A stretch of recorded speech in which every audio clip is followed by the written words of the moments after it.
Mercredi 22 septembre, c'est la troisième étape de ce Tour de Bretagne 2021. Le départ est donné de Rospordin et 170 km 500 sont au menu pour les coureurs qui prennent la direction de la localité de Brandivy. Sans plus attendre, les hostilités sont lancées et le néo-zélandais James Foucher de l'équipe Black Spoke Pro Cycling, ancien champion national professionnel, est le premier à allumer la mèche. Ayant pris d'abord quelques longueurs d'avance, il est revu par le peloton avant de passer de nouveau à l'offensive. Il est cette fois-ci suivi de 3 coureurs français et ce quatuor constitue la bonne échappée du jour. 4 coureurs donc à l'avant. James Foucher est aux côtés de Benjamin Lave du team U Nantes Atlantique, Aurélien Lelay de Côte d'Armor Marie-Morin U et Théo Cottard du team WB Fibolial Locminé, une équipe qui d'ailleurs arrive sur ses terres morbihanaises.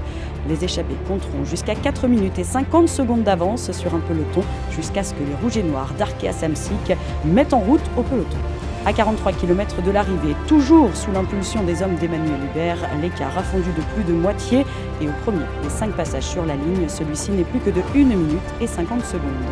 L'échappée reprise, c'est l'Écossais Stuart Balfour de la Swiss Racing Academy qui tentera de filer, bientôt rejoint par le Morbihanais Julian Lino qui a récemment signé son premier contrat professionnel au sein de la formation allemande Bikehead. Le circuit de 9,6 km en aura compté quelques-uns de trop pour les ultimes attaquants du jour. Et c'est dans les derniers mètres de cette troisième étape qu'Oscar Pellegrini, l'Espagnol d'Electro Hyper Europa, fera la différence, s'imposant devant Tom Magno et Thibaut Ferras, ce dernier réalisant la bonne opération du jour en devenant par le jeu des bonifications le leader du classement général.